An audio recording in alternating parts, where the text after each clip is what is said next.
Sounds ready when you are back, and here you go.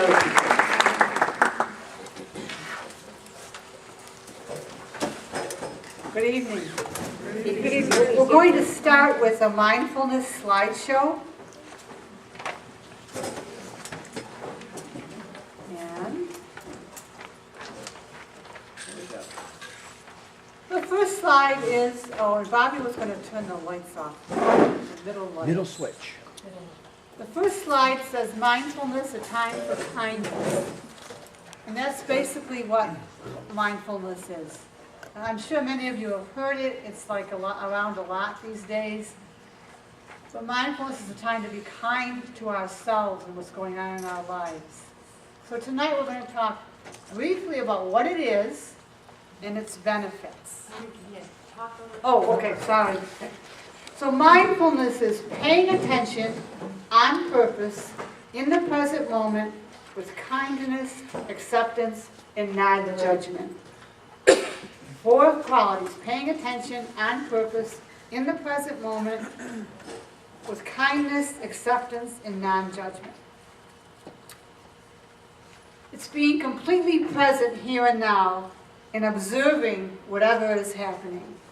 So it's like becoming aware, and awareness is the first step. Becoming aware of what's happening, opening our heart to whatever is happening, and being curious about it. Just being curious, without judgment, bringing compassion, just observing it, no judgment. It's also embracing whatever arises within us and developing self-awareness. It's cultivating an accepting attitude to whatever happens. When we accept something, it adds warmth, friendliness, and compassion. It really does help us, too, to work with worry and sadness, depression. So it's embracing whatever arises within us and developing self-awareness. When I was first introduced to mindfulness from Lizzie, I got all these CDs and I put them on my iPod and I would listen to them. And I was walking in the beginning and the lady's talking about an open, curious, generous heart. And I'm saying, what is she talking about? An open, curious, generous heart. But over the time we've been together, I get it a little bit. I still is a challenge for me. So it's being present to what's ever happening, bearing witness to our pain, and moving forward with openness and compassion. And there's a poem by Rumi, and many of you have probably heard it, so I'm going to read it because it really capsulizes what mindfulness is. It's called The Guest House. This being human is a guest house. Every morning a new arrival. A joy, a depression, a meanness, some momentary awareness comes as an unexpected visitor. Welcome and entertain them all. Even if they are a crowd of sorrows who violently sweep your house, empty of its furniture, still treat each guest honorably. He may be clearing you out for some new delight. The dark thought, the shame, the malice, meet them at the door laughing and invite them in. Be grateful for whoever comes, because each one has been sent as a guide from beyond. So that's basically a little overview of what mindfulness is. It's welcoming everything in with compassion, openness. It's also, we're going to come back to this. Now, 2 main ways to do the mindful practice is to use our breath, to focus on our breath, or to focus on our feet. To ground ourselves in the present moment, or focus on our breath.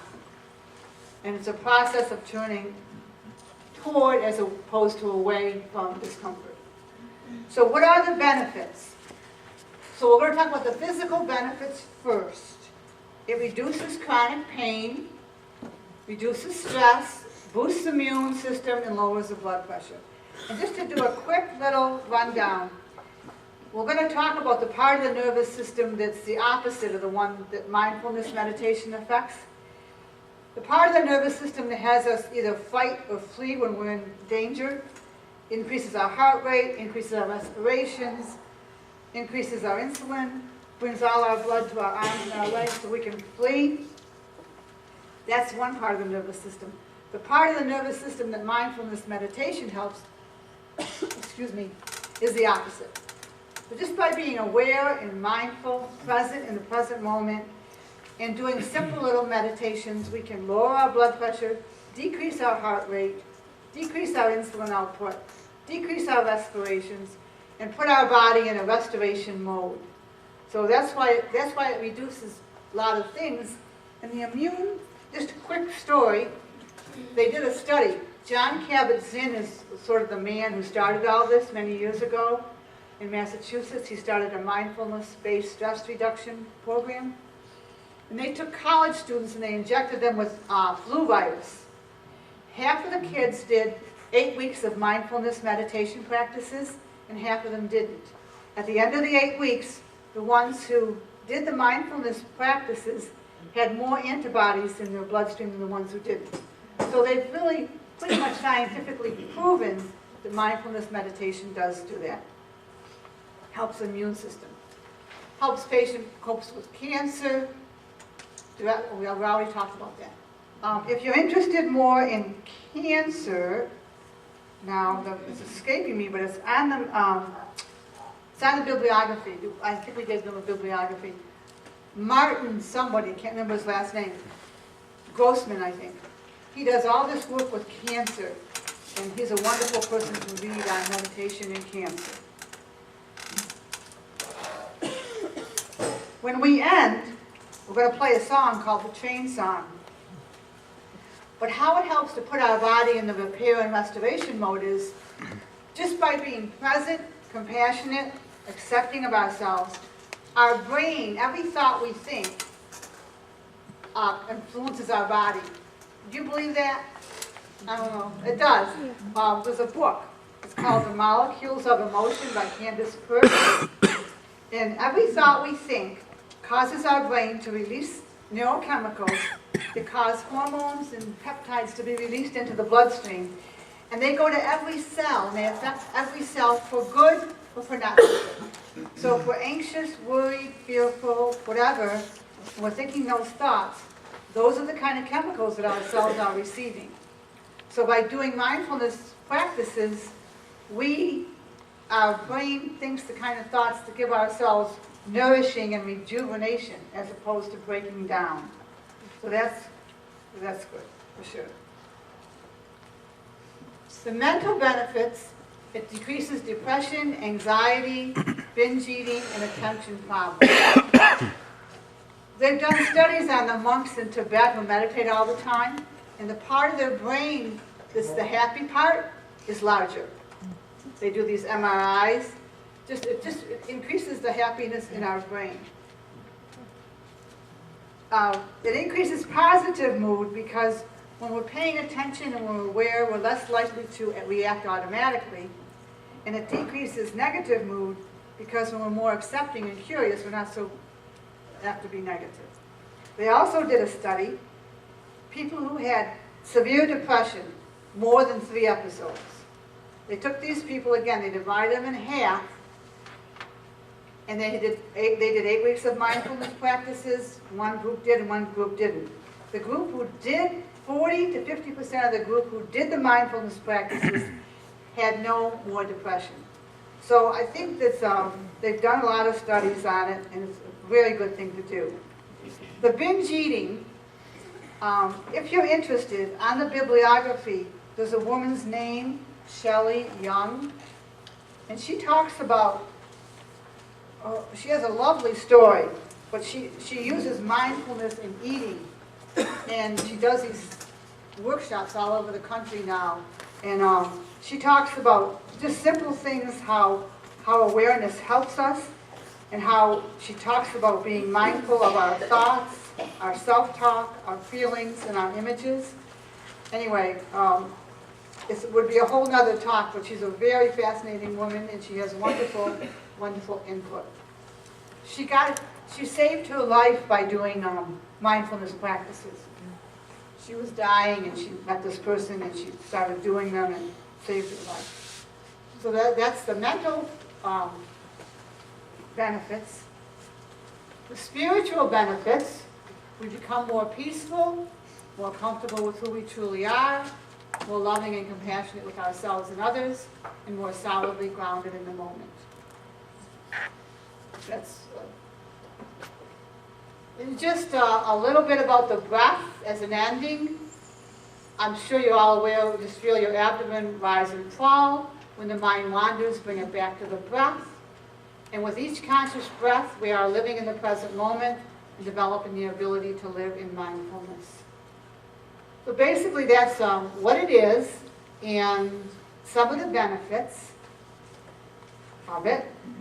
We also become more loving and compassionate with ourselves and others. That's up there. Okay. So that's basically the introduction. And I want to conclude with a song called the Train Song. And it's about our thoughts. And it's like, even though the tracks are laid, and even though our ticket's paid, we don't have to board the train. And they're talking about our thoughts. I'll just give you a quick example. I broke my tooth the day before yesterday. And I'm thinking to myself, in a millisecond, I'm going to have surgery. My face is going to be all swollen Thursday night. I'm not going to be able to do this talk, yada, yada. That's my thought. That's my train of thoughts. I didn't have to board that train. I boarded it, though.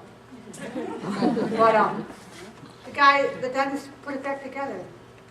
Half an hour, put it back together, glued it back together. So anyway, here's the train song.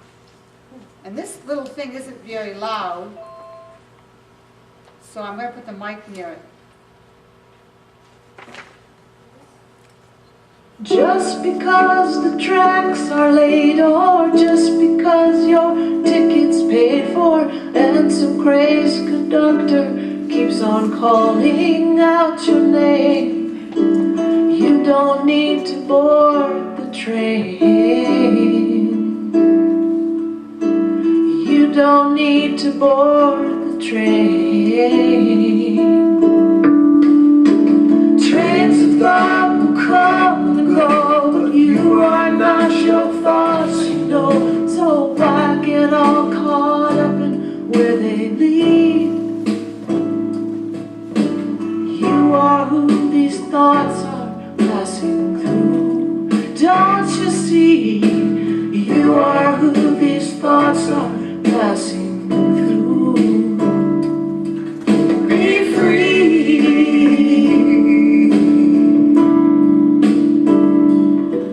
Be free.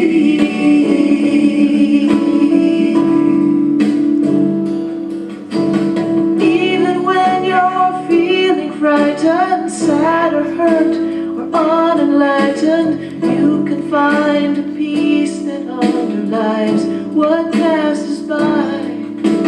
Don't mistake the weather for the sky of your being. Why mistake the weather for the sky? Feelings rise and fall away, even those you wish would stay. So why equate your sense of self with mood? You are who emotion passes through. Don't you see? You are who emotion passes through. Be free.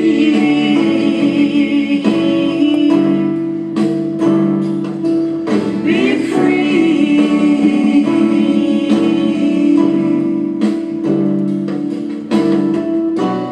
What a blessing. What a blessing, taking birth in this human form, with the chance to see that who we are was real, never born, could never die, is always free. If destiny decides to strike some version of the script you like, and make a melodrama of your endless cabaret, you know you can still enjoy the play. Yes, you